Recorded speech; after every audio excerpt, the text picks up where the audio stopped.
This podcast is sponsored by nobody. Hey dudes, welcome to Splat from the Past, the only 80s themed horror sci-fi show where things can get totally radical. Now today I will be welcoming the man, the myth, the legend, J. Buck Ford, the son of Tennesse Ernie Ford. He played the good-hearted but crooked lawyer, Elliot Blatz, in Ernest Goes to Camp, which is celebrating its 35th anniversary this year. He will be, I think my third guest from it. Yeah, because I've talked to Victoria Racimo, Patrick Day, and Daniel Butler. So he'll be my fourth guest from the movie. He also played a lawyer again in Ernest Goes to Jail. He had parts in King Kong Lives, Jerry Reed's What Comes Around. He was in The Firm, The Client, lots of stuff. And we're going to talk about all of that stuff today. Talk about his father, Tennesse Ernie Ford, as well. He did one of my favorite songs of all time. You load 16 tons, and what do you get? Another day older and deeper in debt. St. Peter, don't you call me, 'cause I can't go. I owe my soul to the company store. He did it much better than I did, but hey, at least I gave it my best. And it's going to be a great conversation. My second interview since summer started earlier this morning, and it is just fantastic and magnificent. I am blessed. Thank you, God. I know I say it all the time on this podcast, but I am lucky with the people I get to talk to. I mean, it's just a magnificent, gratifying feeling that I get to talk to these amazing people like I do. So yeah, here is my interview with J. Buck Ford.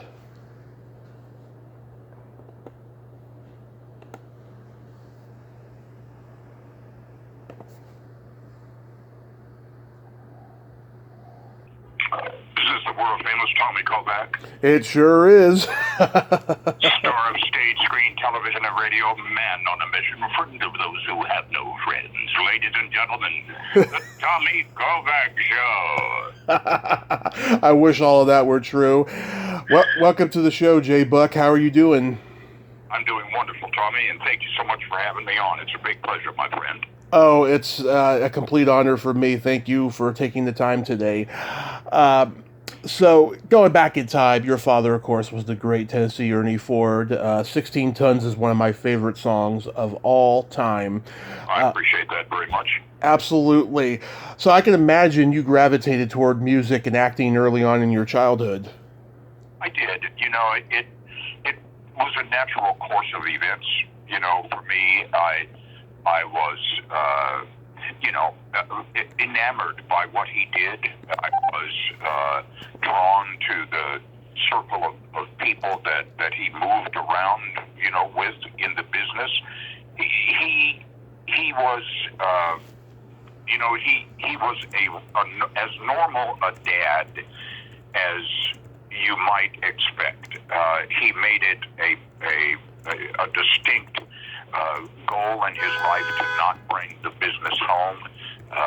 It was a difficult thing, though, especially in his salad days.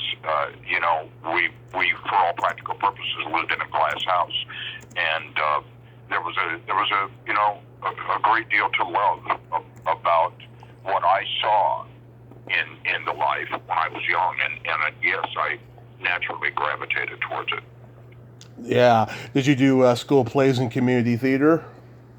Yeah, when I got into high school, I became very, very, very immersed in theater. I went to a boarding school in Carmel, California, and the legendary Robert Louis Stevenson School, and the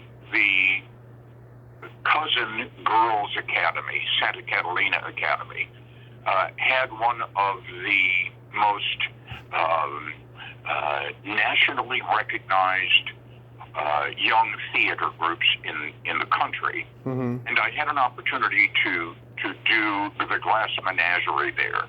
And because of that role, I was enrolled in the Perry Mansfield Academy my following summer, the Barry Mansfield Academy in Colorado Springs. Mm-hmm. And I studied alongside Dustin Hoffman and a number of other people there. Wow. Became very, very, I'm repeating myself, I know, immersed in theater, and it became as I left home and moved to Denver, theater became a tool, a function for me. When I did leave for Denver, I will admit that music took the front seat, and it was a unique time musically in the country. There was a lot happening, and in 68, 69, and in that period of time, 67, music was establishing itself as the singular most powerful counterculture movement the country may have ever seen, and it took a front seat to my theatrical aspirations. So I kind of put acting on a hold for a while and began doing music in earnest, no pun intended. Yeah. What was that like, studying acting alongside Dustin Hoffman? Well, you didn't really think about it any more than he was just another guy there. Mm-hmm. And like all of us were, you're doing scene study, you're doing blocking, and I mean it was an intense experience. The Barry Mansfield Academy was then an intense theater camp, and I suppose to some degree the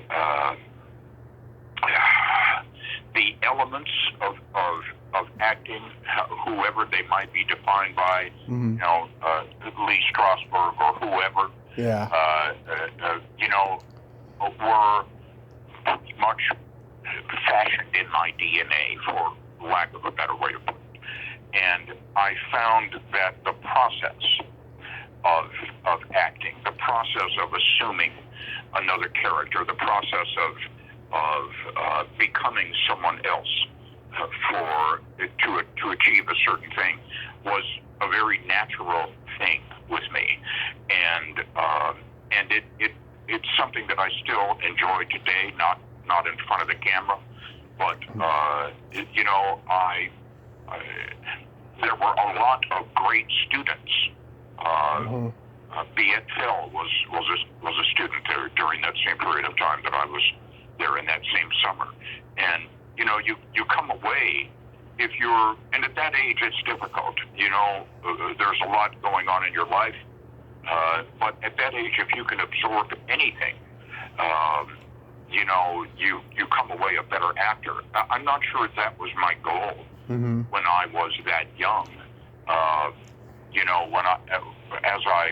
As I got older and I became moderately successful as a character actor in film, I viewed each one of those experiences as a camp, if you will, and coming away with, if I was open at all to absorb the gifts of Tyne Daly or Tom Cruise or any of the people that I was blessed to work with, you become, if you practice, again, forgive me, the art of absorption, you can't help but become a more fluent actor and more confident as an actor. Absolutely. How old were you when you started playing guitar? Oh my God. I think I was maybe 6. One of the great gifts I still remember to this day was when Dad brought home an official Mickey Mouse guitar, and we were living in North Hollywood at the time, and our families and the Disney family, we were very close, and I remember when Dad brought back a Mickey guitar, which was a glorified uke, really, for lack of a better term, but man, I could hold that Mickey Mouse guitar in front of the mirror and bring my shirt collar up, and I was the best Elvis or Ricky Nelson, in the house for that moment. And the idea of just holding the guitar was, at 6 years old, was a lightning bolt. Getting to hang around the guys who were Dad's guests or colleagues in the business, Billy Strange, Speedy West, Jimmy Bryant, Glenn Campbell, all those cats, as a very young guy, watching them play Joe Mathis, watching them play, I knew that I had to add guitar to my repertoire on whatever the hell it was I was planning on being, Yeah. I mean, and hell, if nothing else, I could always use it as a crutch if they crippled me, So. Yeah. Did you grow up listening to primarily country music? Oh, no. I grew up listening primarily to rock and roll and Tin Pan Alley and show tunes. Nice. I grew up in the musical environment that was first and foremost, built by or designed around me orally by Mom and Dad both. And when you're old enough to grasp some sort of feel for music, Broadway was still very big then. The guests on Dad's show were, people who were big in musical theater or big as other vocalists, Rosemary Clooney, Brenda Lee, and Ray Charles, and the Everly Brothers. So, what I was lucky, because I was in a household where music was a staple. It was as important as water in our house, and it was as ever present as air in our house. And because of the widespread, I don't want to say fame, recognition Dad had within all corridors of the country, all people of all walks of life and all musical tastes. He could do a season on the Ford Show with the Everlys, with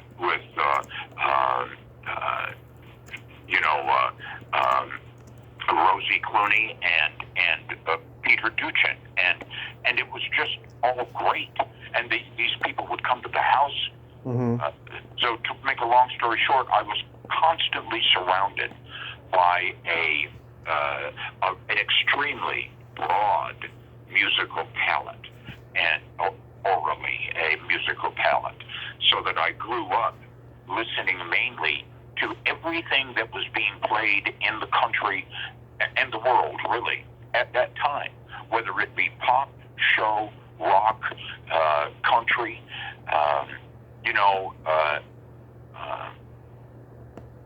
in point of fact, country was probably played less in our house when I was growing up than any other form of music. Nice. Was your dad good friends with Lucille Ball? He was. Not many people are aware of this, but the Tennesse Ernie Cousin Ernie Visits, and Stays On was the very first two-part episode ever filmed for I Love Lucy. It was also the first time that the outside character was the anchor, where all the other characters became contributing characters, supporting cast around him, and he scored that role by essentially being himself, and he was seen a number of times, and Desi Arnaz and Lucille Ball were both aware of him via the bits that he would do with Cliffy Stone on Hometown Jamboree. Understand that All that he had done for national television at that time was as a co-host for College of Musical Knowledge, taking over for Kay Kaiser, Professor Kay Kaiser, for a summer season. And so his exposure to the national television audience was slim to none. He was known far and wide in the Southern California area and the West Coast via Hometown Jamboree, but that was really pretty much it. He was a much bigger radio personality than he was a television personality. When he met with Lucille Ball and Desi Arnaz, and they explained to him what he wanted to do, what they wanted him to do, this was a character that he knew intimately, and his ability to pull the character off within the framework of CBS production, City, 4 cameras, etc. Many people marked as one of the high points in the entire series, and indeed, that 2-part episode became one of the highest rated I Love Lucy's in its history. He remained very close to Lucille Ball throughout her entire life, and they were best buds. She was a taskmaster, and he really appreciated that. He appreciated her honesty as a performer, and they were dear, dear friends. Yeah, she was the first woman to television, I mean, she was just an absolute genius. Weren't you on your father's show as a kid? We generally did. Brian and I, my late brother Brian and I, generally did the Ford show, which was the nighttime primetime show. We generally did the Ford show Christmas episode, and that generally involved not only Brian and I, but the children of the entire cast and many of the crew. 1 or 2 of those shows became kind of legendary. Dick Clark used clips from them for many, many years on bloopers, and they are seasonally as well remembered today as they were, on the evening that they were shot. The Ford show was, save for very few episodes in its 5-year run, was a live television show every Thursday night. And Brian and I looked forward to the Christmas episode. As we got older, Dad chose to not include us any longer, and that was kind of the beginning of his desire to get us away from Hollywood. But though we weren't on the show often, it was always a kick to go with Mom and sit up in the booth, in the VIP booth, just above where all the cameras were and above the soundstage, and watch the show. That was as exciting as anything. It was a wonderful life. Did he become disillusioned with just the Hollywood system? Oh yes, yeah, and long before leaving Hollywood in capital letters became fashionable. Ernie Ford had come to regard the fame that came with what he was doing. He loved what he did, but he hated what came with it. Yeah. And hated what he believed it was doing to his family. And by the time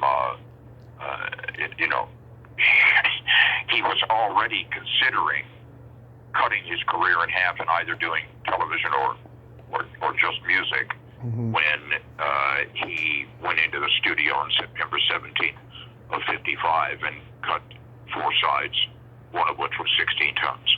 And once that happened, he couldn't have gotten out of town if he had a ticket. Yeah. Your first film, according to IMDb, was Living Proof, the Hank Williams Jr. story. How was making that? Well, it was fun. I don't remember if I had any lines. I think I might have ad-libbed something. I played an engineer at a Hank Jr. session, and there were several other people. You know, there were a number of us in the control room at the time that I was comfortable around. They were country music people, and I was comfortable around, and it felt natural to be just behind the board. So it was, you know, it was one scene, but hey, it was one scene in, you know, with Richard Thomas, and I was in hog heaven, man. Yeah, I mean, he's so identified as John Boy, and he's got that trademark mole. You know, I don't think he was necessarily taken seriously. You know, to play Hank Williams Jr. He wasn't. No. Yeah. Not only that, but you know, Hank Jr. is a massive human being, Right. and Richard Thomas, you know, for lack of a better comparative term, isn't. And you know, a lot of the stuff they had to do was on crates and stuff. But I'm with you. You know, I give it to him for making the effort, but it's tough to pull off a transformation like that. Absolutely. Then you work with Jerry Reed on What Comes Around. How was that experience? That was, you know, that was a role of it was a little bit of a bigger role. I don't look back on that fondly. I mugged through virtually every scene that I have, and but I got to work with a guy that became a very good friend of mine named Barry Corbin. Mm-hmm. And, Yeah. Barry, you know, I have always regarded Barry Corbin as being one of the greatest character actors in American cinema, and to work closely with a guy of that caliber was as rewarding an experience as when I look back on the films that I was lucky to do, was as rewarding an experience, personal and professional, as I've ever had in my life. The guy was an amazing guy, period, and paragraph. The Last Days of Frank and Jesse James, which had Johnny Cash and Chris Christopherson. Did they know your dad? Well, John did. You know, we had a not a close friendship, but we had a very warm friendship. Mm-hmm. And you know, I had no scenes with him. I think I played William Pinkerton, and I had no scenes with him, but was able to connect with him at the wrap party for a couple of hours. We sat alone, he and I in June, and just talked about family for about an hour and a half. And you know, it made the whole experience of doing the movie. Hey, look, I was number one, blessed to get to work. And was it a big role? No. But was it a role in a film that had some, you know, notice? Yeah. And man, I loved doing it. Loved it. Yeah, Chris Christopherson went to the same high school I did many years before. Listen, you know, there were a lot of people in this picture that, you know, were hardcore country people and important musical people in America. And my God, Chris Christopherson and Johnny Cash, holy God. Sorry. It was amazing. It was a great experience. Then you do King Kong Lives. How was that? Well, I'll tell you. You know, when I went and read for that picture, I went and bought a set of Army olive green outfit, olive green pants, the shirt. I bought a cap. I bought a regular trooper's cap, and went to the audition in costume and had the lines down. Got the call about maybe 3 or 4 days later to come down for a callback in Atlanta. Mm-hmm. So I drove down to Atlanta with 3 or 4 other actors who also had callbacks in the picture, and drove down there. And I walk into the casting room, and the producer is in there, and the director's in there, and the casting director's in there. And the casting director looks at the producer and director and says, "I told you he'd come in a uniform." And they said, "You got the part, man. You're good. we just wanted to make sure he'd come down again in character. I said, well, thanks so much. But I got to work with a guy named Mike Starr in that. Mike Starr. Yeah. He became a very, very, very well-known character actor. Yeah, big. Yeah, he's great. And his brother Bo was also a character actor. John Gillerman, of course, directed it because he had done the '76 remake. I heard he lost his son during production. Was he just depressed the entire way? Well, I never even heard anything about that. Yeah.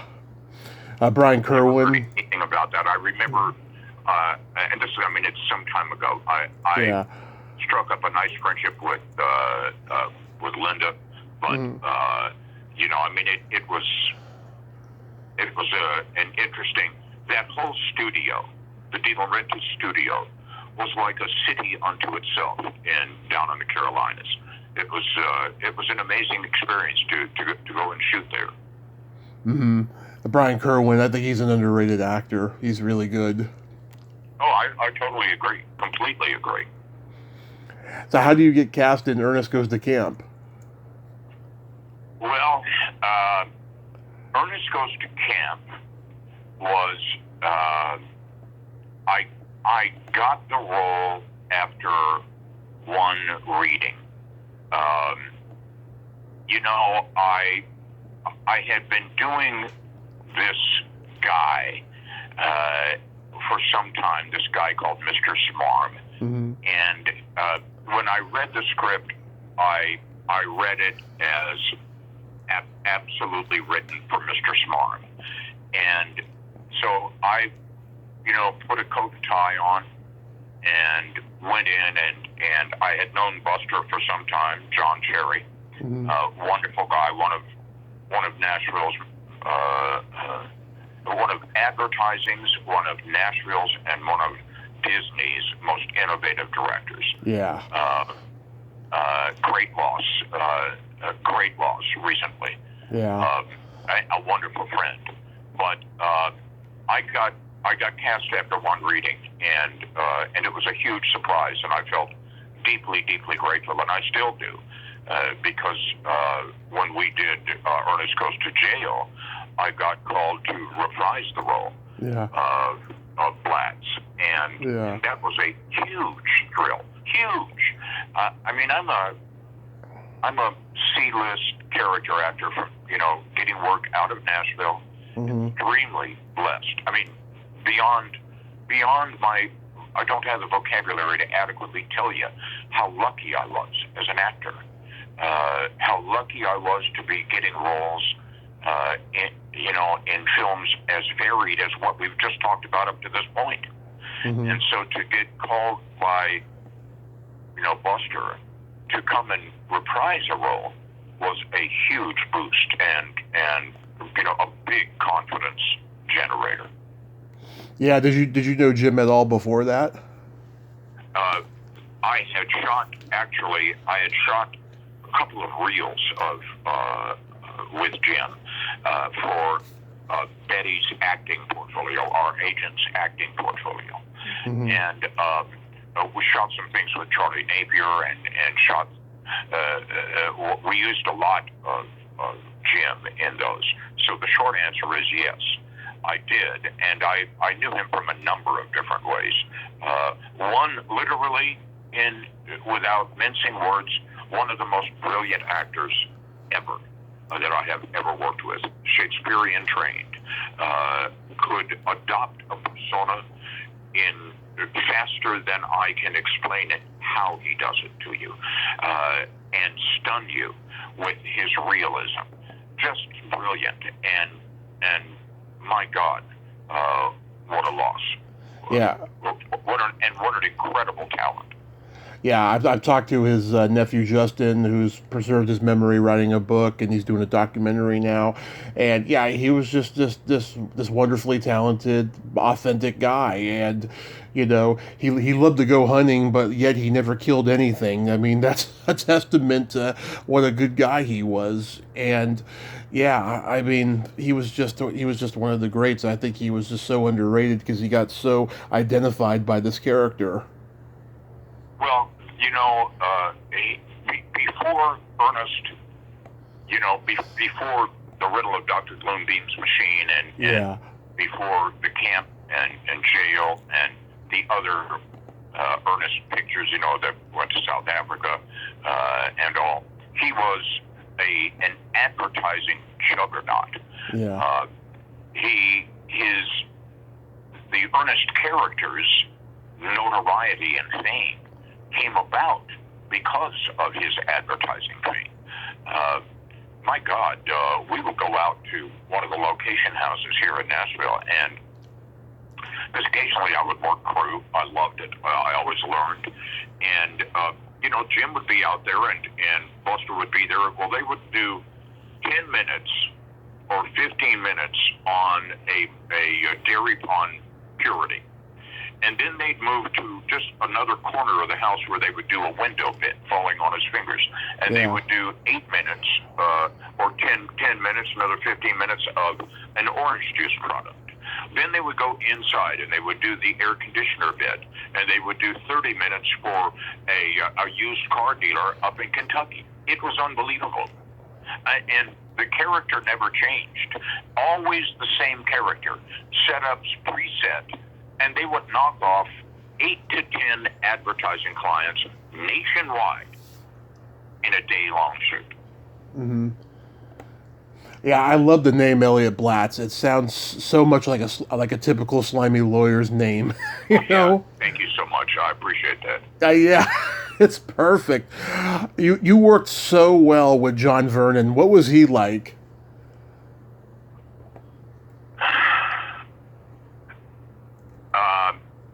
Open.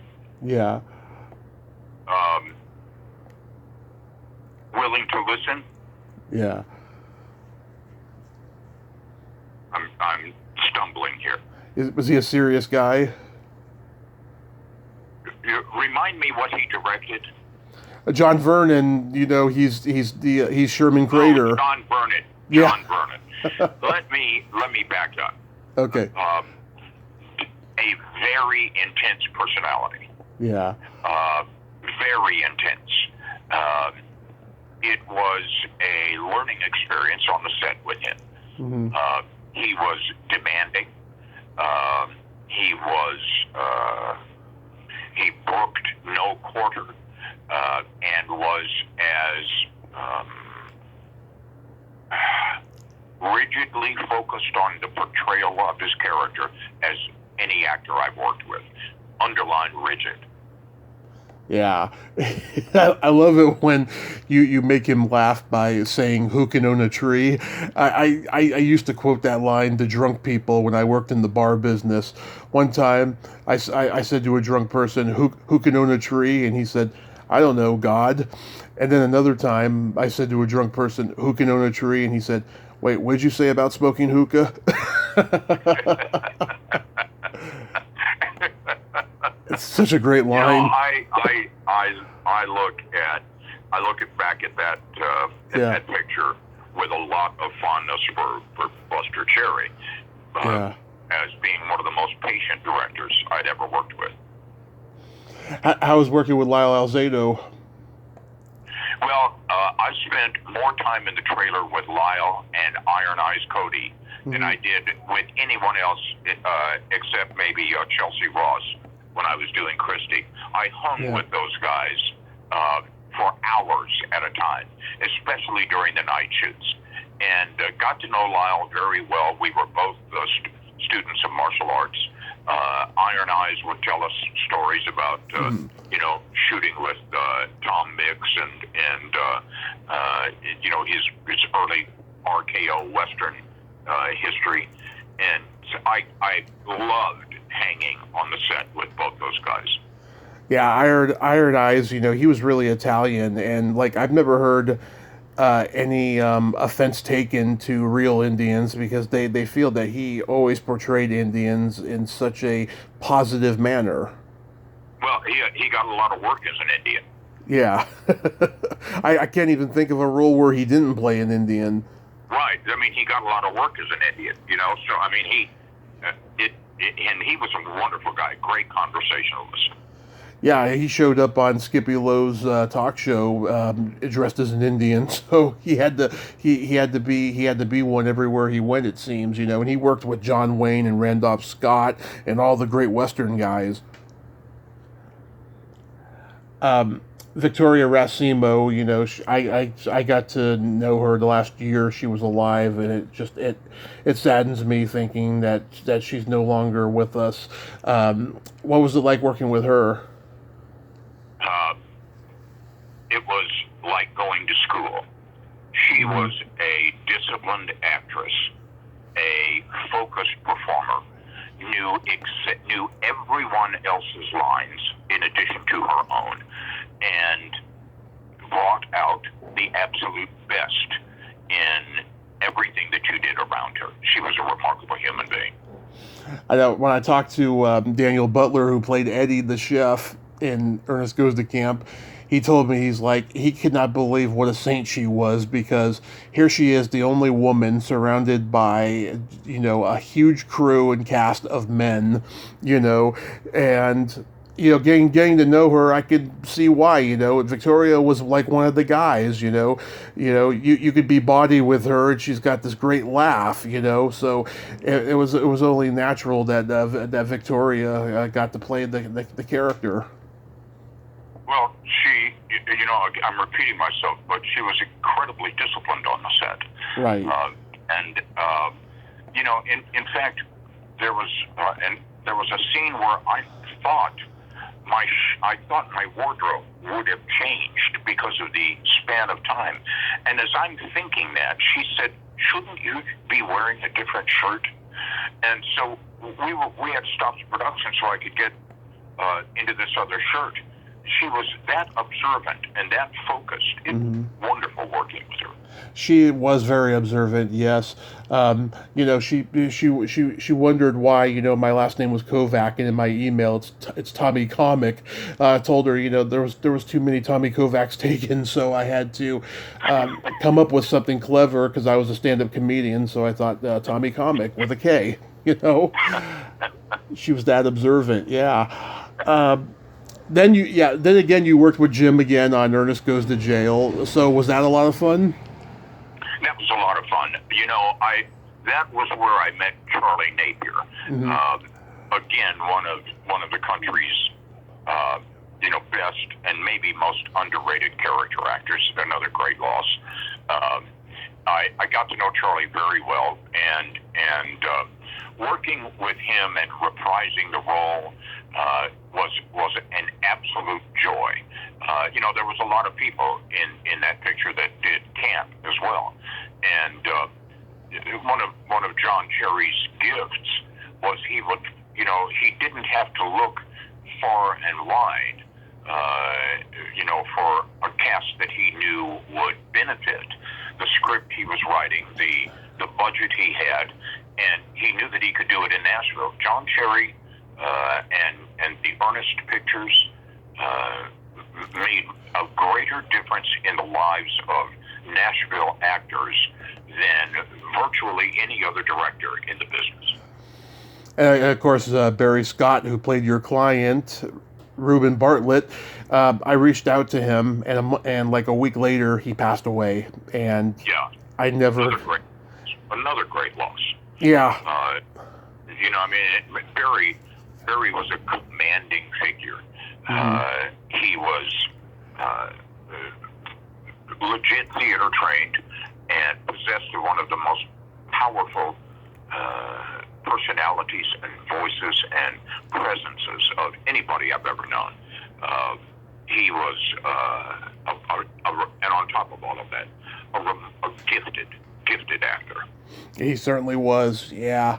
That classic courtroom scene, when Ernest starts chewing on the pen and then the ink gets all over his face. I loved that scene because of the reactions of the people sitting around him. Yeah. Holy God, it was funny. Yeah, Melanie Wheeler, she's the other attorney, and here she is, being a strong woman, stating her position, and then her reaction of being uncomfortable was hilarious. She was so understated. Melanie Wheeler's remained a tremendous friend. Yeah. And again, one of the best actors in the business. I've shot a great deal with Mel.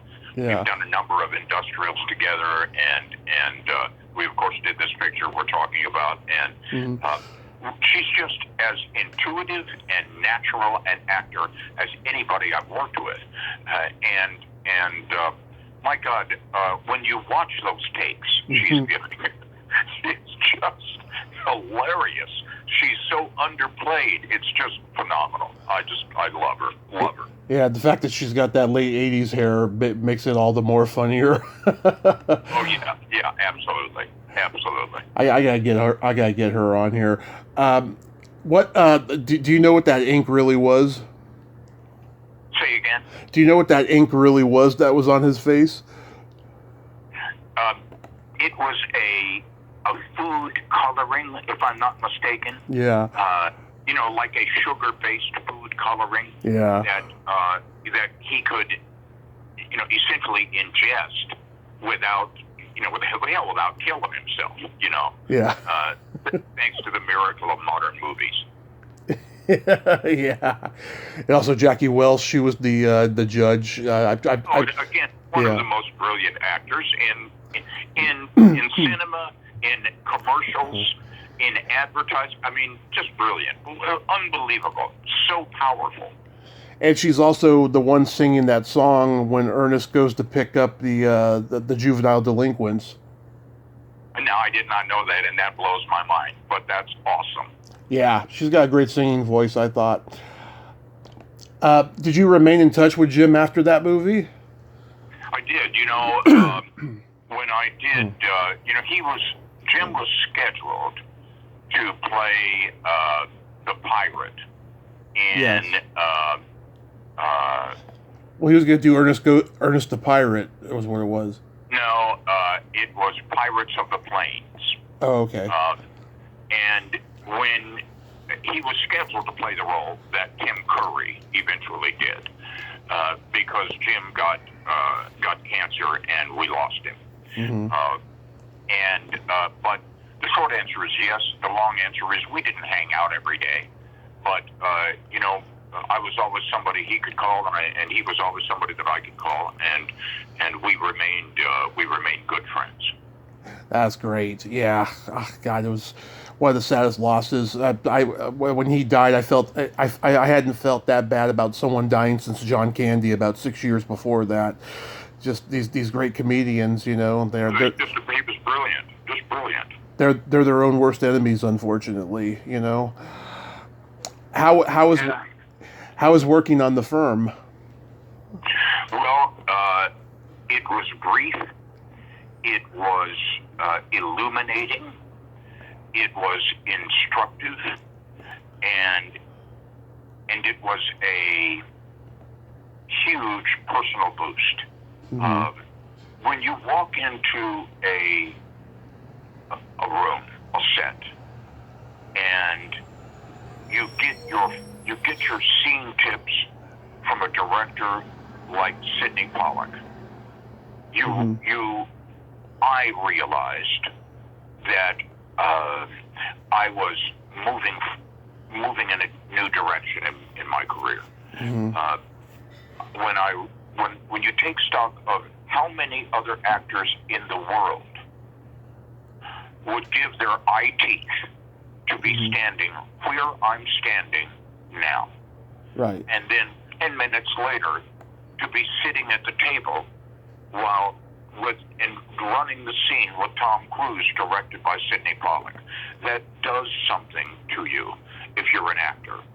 You realize you're in the presence of talent that where you have got to have your game in top form. You've got to be running your A game. You're running with a director who brooks no quarter and a star who knows about every single element of the process of making a film, who should have been producing the film, and I think he actually had a hand in it. But the scene went by very quickly. Mm-hmm. Tom co-directed the scene almost in a cohesive state with Sidney Pollack, and the scene went very quickly, and it was a wonderful, hugely illuminating experience. Yeah, the Sidney Pollack taskmaster. He was a taskmaster, and he was an actor himself. I mean, that's got to be a huge highlight for you as far as directors go. When I went in with the other guy, another fellow, I can't remember his name, playing an attorney to my right, we stood in front of Sidney's, and Sidney said, "Okay, run the lines." And so he read Tom's lines. He didn't read them; he knew them. Mm-hmm. And he read Tom's lines. And when I got to my first line, he said, "Okay, hold it just a minute." He said, "We're going to start again." He said, "I need to let you both know this. This is absolutely real. Don't act. Mm-hmm. This is real." So, and we only got maybe 8 seconds into the scene when he said, I need to let you know this." Right. And when we ran the scene, he said, "Jeffrey, when you look at your watch, it makes the whole scene." So that whole thing, when he looks at his watch and you look at him looking at the watch, mm-hmm. it makes the scene. And so that take where my eyes go down to Tom Cruise looking at his watch mm-hmm. was a Sidney Pollack, boost. And man, I'll never forget it. Never forget it. Yeah, it sounds like it was pretty striking. How about making The Client? The Client was a Joel Schumacher film. Right. And Joel was hot after Falling Down, and which was a huge picture for him. Great movie. And was a brilliant auteur on the set. I got the role in a hotel room in Memphis. Mm-hmm. I had my call back there, and I went in. Mally Finn was the casting director. Right. Her daughter Sarah Halley Finn is the Marvel Studios in-house casting director now, and I had originally read for the role in Hollywood.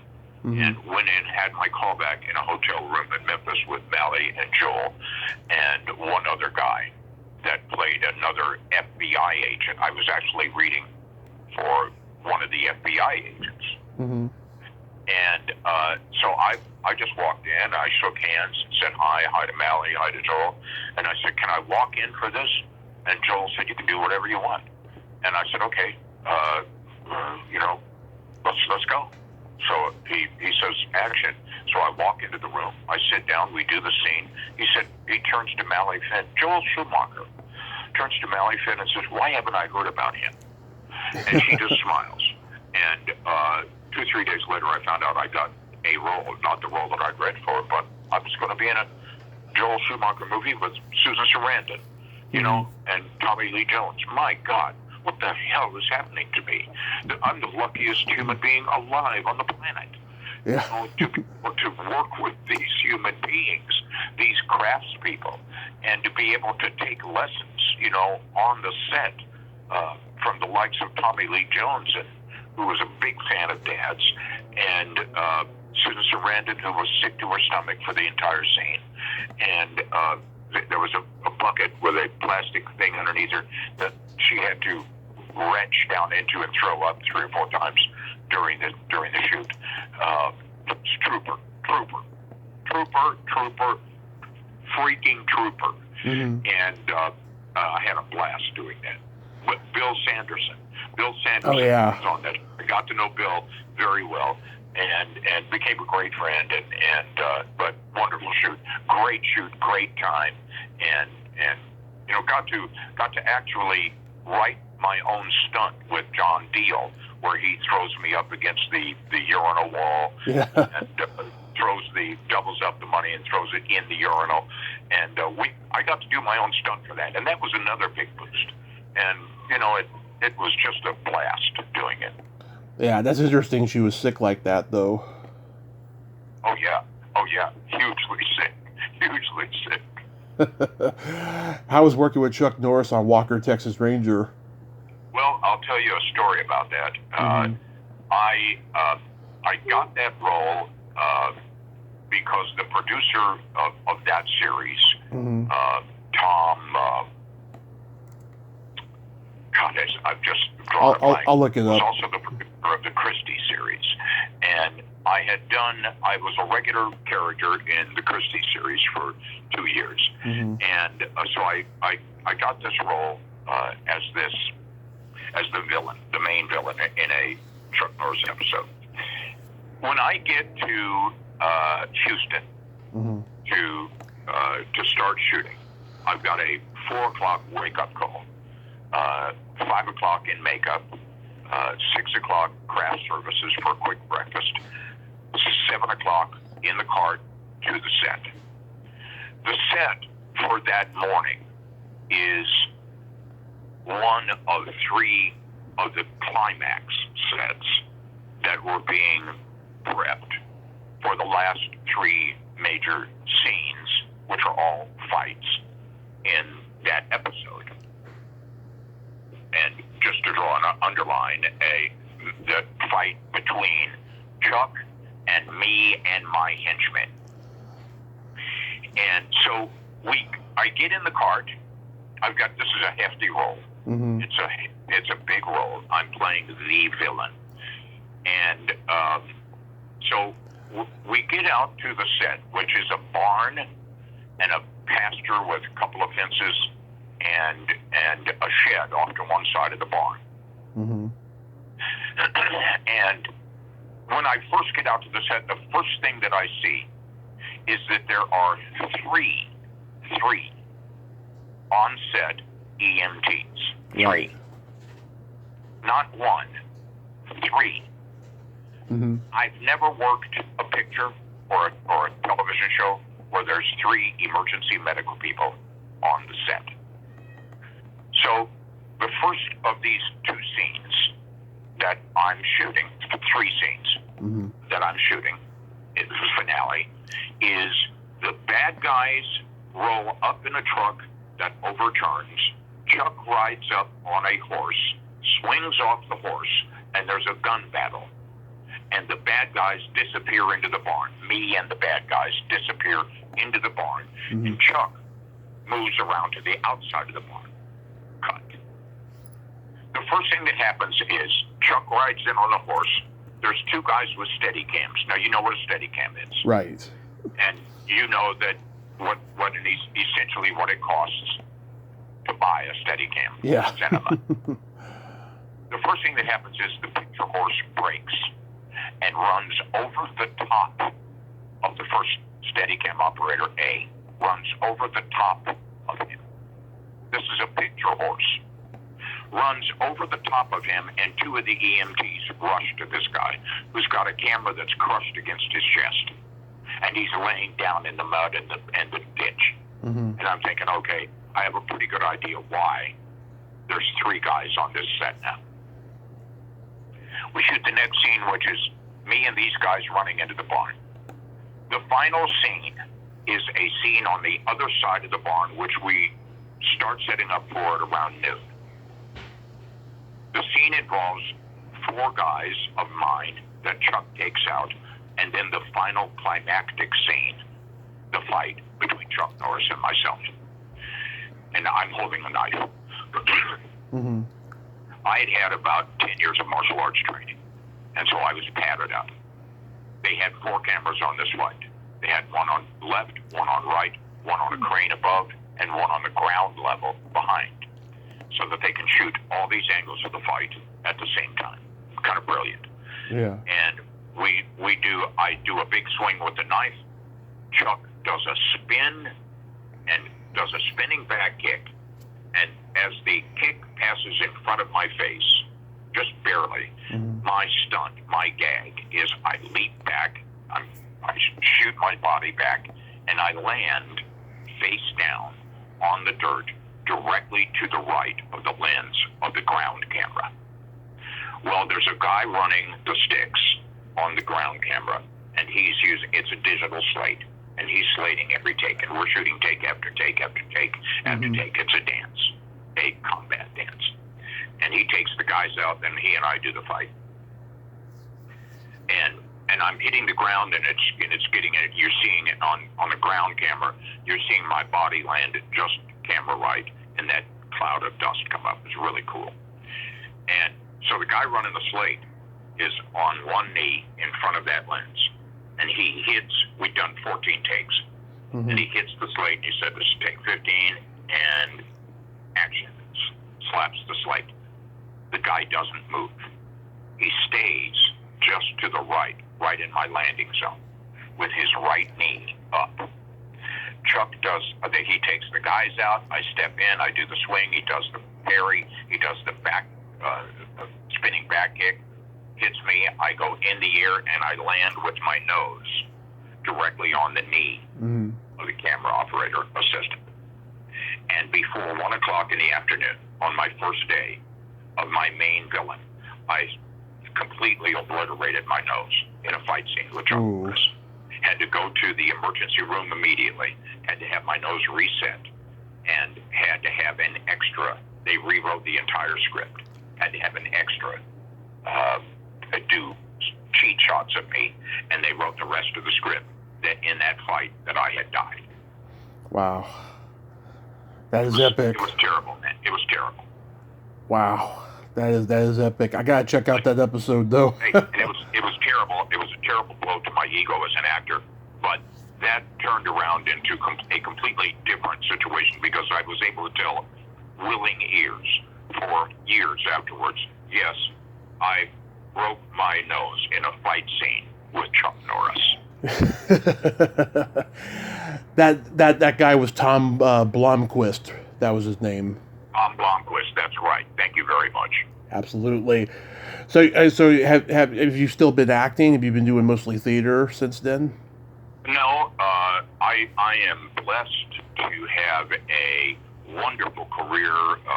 In addition to my production hat that I wear, I'm blessed to have a tremendous voiceover agent in Hollywood, and I'm blessed to be able to do a lot of voice work these days in my career. It's a freeing art, and one that I am extremely grateful to be able to say that I've got a career in this. Voiceover is bigger now than it ever has been. I mean, the amount of people I meet who gave up their on-camera acting careers for voiceover, it's astounding. I didn't think it was going to be this big, you know?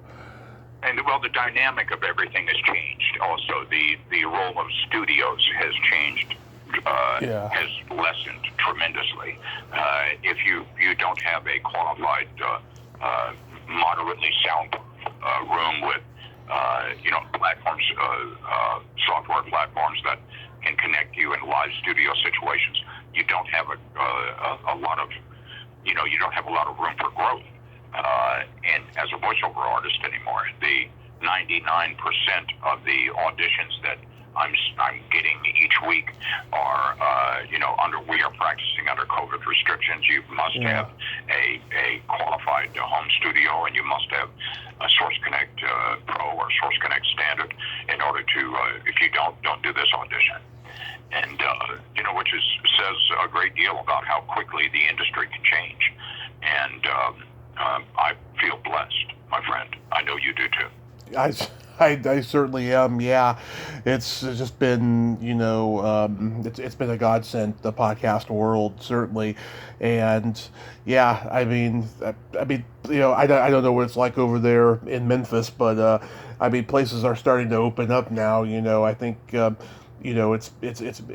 pandemic has become sort of the new normal, and I just hope, there can be, hopefully some kind of closure. I hate to use the word cure, but at least a closure that, we're going to come out of this alive.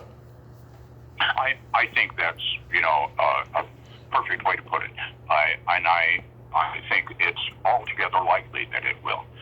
We have learned, I was asking my daughter yesterday, my God, how many strains of the flu do we have? Well, there's hundreds of them. And we have learned as a society and as a species to live with them all. With the help of, medicine and vaccines, we have not become inured to them. But, when you get the flu anymore, you don't, it's not a death sentence. And, I am double vaxxed and boosted for COVID. And I directed a shoot in Washington, D.C. This past month that, I ended up on the way back testing positive for COVID. I'd been in a very compressed, a lot of different people, tight, compressed situation for 4 days. And there were a number of people who were positive, and they didn't mindfully self-quarantine. But the point being is that, where I had some, difficulty, that my body was achy, I felt like I had the flu. Mm-hmm. But after 4 days, I had no recollection of ever having felt that at all. And 2 days later, I tested negative. I dread to think what my experience, my positive experience, might have been like had I not been vaccinated and boosted. Mm-hmm. I know I had what I thought were symptoms in May of 2020. For the first time ever, I had to reschedule an interview. I mean, people reschedule on me all the time, but it was the first time I had to do it. It ended up being like a 72-hour virus because I got tested and I was okay. But I was damn sure I had COVID at that time. Yeah. Well, consider yourself lucky, man. Definitely. I am definitely lucky. So, do you have any upcoming projects you'd like to mention? I am actually right now. I wear a lot of different hats. I have a small little production company. I create content for social media for a number of different clients. Buckaroo. Everything from video production to audio production and graphics, website production, and all of that. And I work very closely. I direct all of the social media and legit media for the estate of Lynn Anderson. Lynn was, a very, very, very big, internationally known country artist. She was the I Never Promised You a Rose Garden singer. Mm-hmm. And I handle that for her daughter and her estate.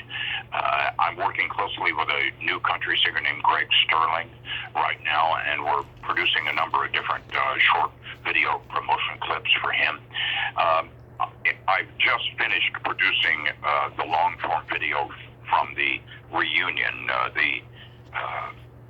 reunion of 200 guys in Washington, D.C., the 50th reunion of Task Force Delta, which was a top-secret Marine Corps air support base in Thailand at the end of the Vietnam War. And these guys, many of whom may not see another reunion, met in Washington for their 50th reunion since their division was formed. And I got the opportunity of going up and shooting that reunion. Well, it was an incredible experience. And as part of the shoot, I shot 32 live first-person interviews with 32 of these surviving members of this unit. And I'm producing each of those right now as an oral history portfolio for the Marine Corps Museum in Washington. It's an amazing project, and I feel blessed to be doing it. You certainly are blessed, J. Buck, and I want to thank you so much for coming on today and sharing all these great stories, and I just hope you continue doing what you do and making everybody happy. Well, Tommy Kovac, thank you very much, and once again, you've been listening to the Tommy Kovac Show. Thank you. Blast, my friend. I appreciate it very, very, very much, and best of luck to you, and man, I look forward to talking again. Absolutely. Thank you so much, sir, and have a great day and be safe out there. You too, brother. Talk to you soon. Bye-bye. Okay. Bye-bye. Well, there you have it. J. Buck Ford. Ain't he a cool dude? Oh, what a wonderful man, and great stories, and funny, too. I enjoy talking to him. I am blessed, and he is blessed. Well, until next time, this is Tommy Throwback Kovac saying, there's no shame in living in the past, because the present sucks. Later, dudes.